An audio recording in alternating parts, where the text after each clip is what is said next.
White people, tell me something positive about black people. Black people are in the Bible. Kingdom of Cush. Yep. Fun fact, many of the Cushites still live today, and they can trace their ancestry back to that still ancient kingdom of the Cushites. Black people do more with 2 millimeters of skin and melanin than any other person who lacks melanin due to colder weather climates that they experienced with their forefathers. They know what it's like to be truly helpless and still continue on and still push no matter what. Oh, this is an easy one. They're responsible for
Music would be absolutely nothing like the way it is now if black people had never had such a prevalent role in our society, which they always have. And we're talking all genres: pop, R&B, hip-hop, reggae, soul, funk, jazz, fusion, rock, and metal. It really doesn't matter because they were all built on those same musical foundations that were created by African Americans. So basically, American musicians are some of the people with the least amount of excuses to be racist, because everything that we do now, everything that we understand about our culture's music now and over the last 2 centuries is thanks to them.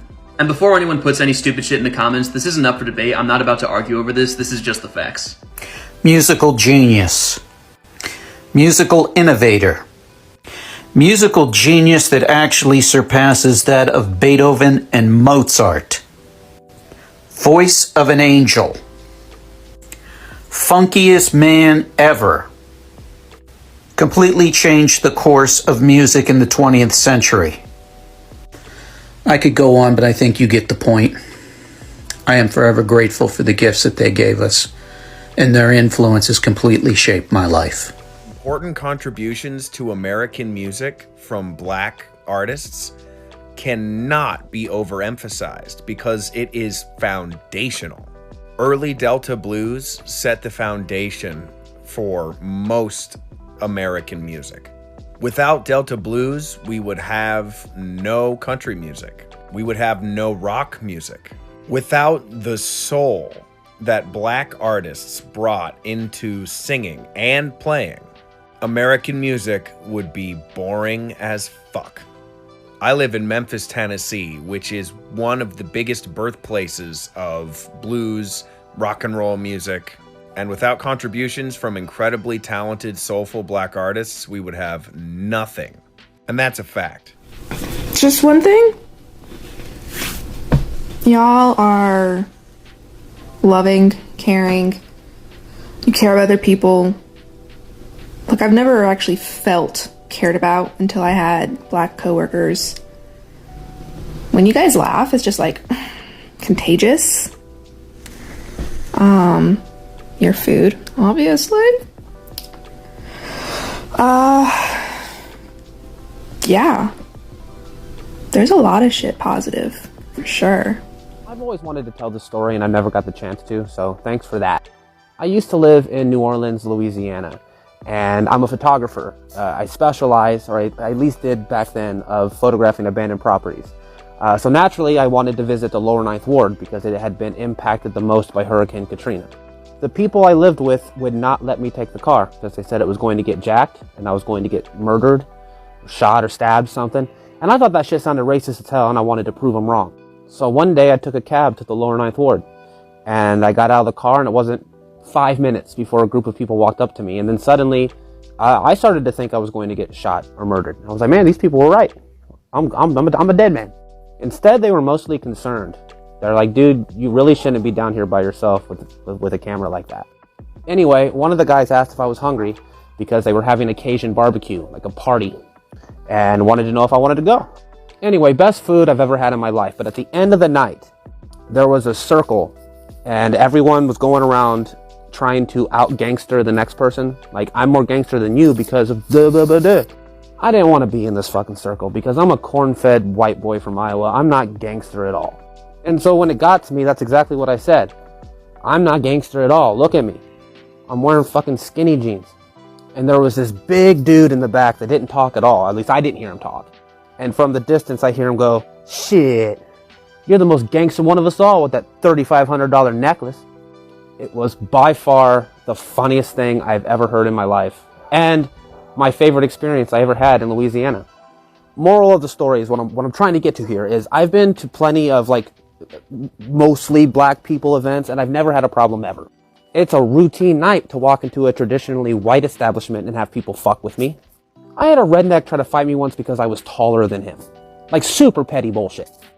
I like black parties better. They're more fun. Anyway, so that's my story. Thanks for letting me tell it, because I've never got a chance to. It's never been relevant to anything. Everything? It's an easy one. Me being the weird, convict, crazy, hood, weird person I am, for some reason. The brothers and the sisters are the ones that accept me the most. I ain't gonna lie to you.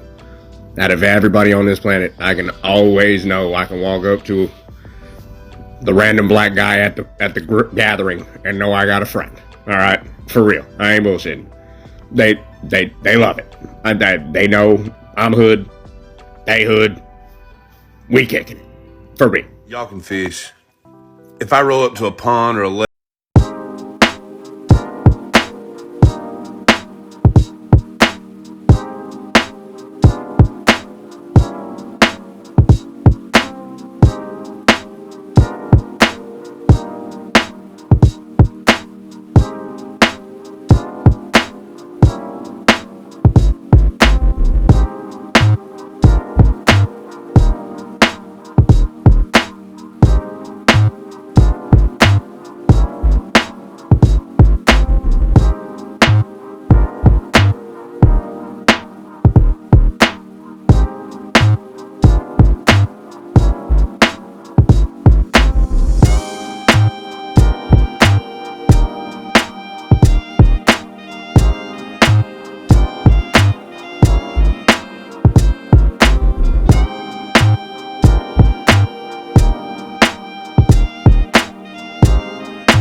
Because all I know is from white history is that white Catholic Europeans, no matter where they went, no matter what country, no matter where on this earth that they went, they left a trail of blood. Everywhere. They destroyed people's cultures. Everywhere. So I believe that black people are our future, and people need to realize that. People of color, period, are our future. And you are the best of all of us. Not just white people, but the best of all of us. Because you are where we started. And you are where we will end. So thank you. Because without you, none of us would be here. That's the most positive thing I can think of. And it comes from the heart. And I don't mean any type of disrespect. Because white people, the ones you know that are looking at me right now, knowing the hate that I see already, you know it's true. And that's why you fight so hard to keep your white supremacy. Because you know that everything great about the world came from them. Everything. said what I said. Your guys' food is absolutely amazing. Your brotherhood is amazing. You always got someone's back if they're in trouble. You guys got style, too. Clothes, cars, music. Funniest mother on the planet. Hands down. I could be walking down the street, and if y'all were having a cookout in your front yard, be like, hey, you want some food? You guys also, for the most part, don't carry any hate in your heart. I grew up in one of the whitest towns in America, Prescott, Arizona. I tell you, there are more evil motherfuckers there than I've ever seen in my entire life. None of them were black. I've also found that you guys are really good at creating solutions to any problem. Like without hesitation. Boom. Alright, well, we're gonna do this, we're gonna do that, we're gonna do that, we're gonna do that, boom, solved. Takes me 2 days to do fucking a load of laundry. Hey, when I was younger, before the Alaska times, I lived in Sacramento for a little bit while I was poor and making no money. I lived in what would be considered not a great neighborhood and was really one of the only white individuals in my neighborhood. I had these two black women, one that lived next door to me, one that lived upstairs from me. And these two women not only made sure that I was welcome to the neighborhood, made sure that I felt safe, made sure that I knew if I ever felt like I was in trouble, that all I needed to do was knock on either of their doors and that they would take care of me. The kindness and compassion for community and the nurturing that those two women showed will stick with me forever. Not all superheroes wear capes. Everything. I'm positive you guys have better personalities than most white folks. You guys are more loving and caring than most white folks. Y'all cook better. You know, my mama taught me how to cook, but a black person taught me how to season. Y'all dance better. Y'all are more fun at parties, more outgoing, more friendly. If I go up to 10 different black people and I say good morning, I'm going to get a good morning back, maybe even a couple conversations. If I do that to white folks, 8 of them people are going to ignore me and keep walking. You guys definitely praise and worship better. I would know because I left my church of over 30 years to go to a black church, because you haven't been to a Church of Christ until you've been to a black church. Everything. Just everything in general. I love me some black folks. That's why I gravitate toward them. Their churches, their barbecue, cooking in general, actually. Their personalities. Like, I feel so accomplished when, you know, somebody daps me up versus when somebody just shakes my hand. There's just so much. Like, have you seen these motherfuckers dance? Like, how is that even possible? Brother man, let me tell you. Having been to war 3 times, having fought in Desert Storm, Desert Shield, I've figured out that when you're standing in a fighting hall, it doesn't matter what color the guy next to you is, as long as he's pulling the trigger. And as a veteran, I have served with so many young black men who fought ferociously for the man beside them. So you want something positive? Your black warriors can be the most fierce warriors on the planet. Love you guys, and I've always said, we're all green. It doesn't matter what's on the outside. We got to look at what's on the inside. Now, I don't know if this is true in everywhere, but down here in the South, black people are the best fucking people you will ever run into. Anytime I've ever needed help, I've gotten help quicker from black folks than I have white folks. Hell, I ran out of gas one time, got pulled into a gas station. I'm trying to figure out what to do, and this dude pulls up, him and his friend, and they're like, y'all run out of gas? I'm like, yeah. And he was like, all right, we'll hop in, we'll go get you some gas. So I hopped in his car. They took me to Dollar General so I could buy a cheaper gas can instead of one at a gas station. They took me to the gas station, let me pump some gas, and brought me back. Black folks are the nicest people you'll ever meet. And it's a shame everybody's scared of y'all.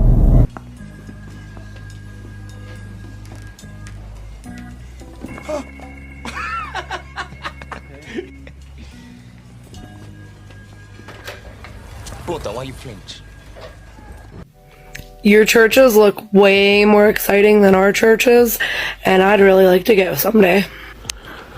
So around 91 or 92, my daddy got out of the Navy. he had breathing problems, and he went on veterans disability, and he had trouble getting it to begin with. We moved in apartment projects in Nahana, Georgia for about 5 or 6 years till he got on his feet, and we were the minority in the neighborhood. There was like 32 apartments. I think we were one or two white families out there. Never once did we not ever once get looked down. We were always included in everything. I have grandmothers that are black. I have aunties that are black. My godmother, my mother's best friend, God rest her soul, she's a black lady. My sister, Yolanda, she's not my sister obviously, but also she's a black girl. So we were accepted by everybody. Ain't nobody judge us for being white or none of that. And I would go on, but I'm obviously emotional because that meant a lot to me. I'm gonna go right to where my heart is. It's the food, man. I got invited to pretty much a southern style all black bar. You never saw other white people there, you know what I'm saying? Everyone was invited. But they invited me. And I tell you what, man, I was treated like I was fucking family. There was no, oh, it's the white boy. They called me by my name. They didn't call me white boy. They didn't call me white this, no white that. Everyone was hugging me, saying, hey, welcome, blah, blah, blah. Here, try some of this. Here, try some of my bar. Here, try some of this. Like, it was like I was supposed to be there. So y'all party right, man. Y'all treat everybody equally. I don't get where all this, like, black people hate white people hate black people. I don't get it. I don't understand why we got to be like that. Because from what I experienced and what I have experienced my whole life, the only black folks that didn't like me was when I was being a smart ass or trying to date their sister. That's the only time they didn't like me. Here's a little fact right here. Black people know how to cut white people hair better than white people know how to cut white people hair. Damn fact right there. I can go in a black barbershop. Man, they will put their heart and their soul into my hair. And they'll have me coming out there looking so fresh and so crisp. Like, god damn, I'd be like, oh my god. That's the truth. Well, you only asked for one. So I had to rack my brain. And I came out with one that I love the most. If a black person sees that you are starving and eating out of trash cans, they will do more to help you than a white person will. And I know this from personal experience. I have had so many times in my life where I was fucked up, sleeping behind dumpsters and eating out of trash cans. 97% of the people who helped me were black. The rest were Hispanic.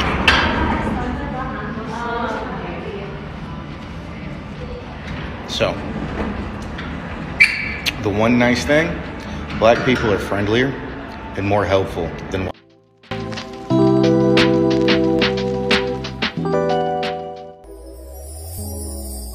Tell me what you see in me. Gotta be something different. You must be made for me. Patience is nothing. In and out, in and out, in and out. Arguing, trifling, difficult. Let more.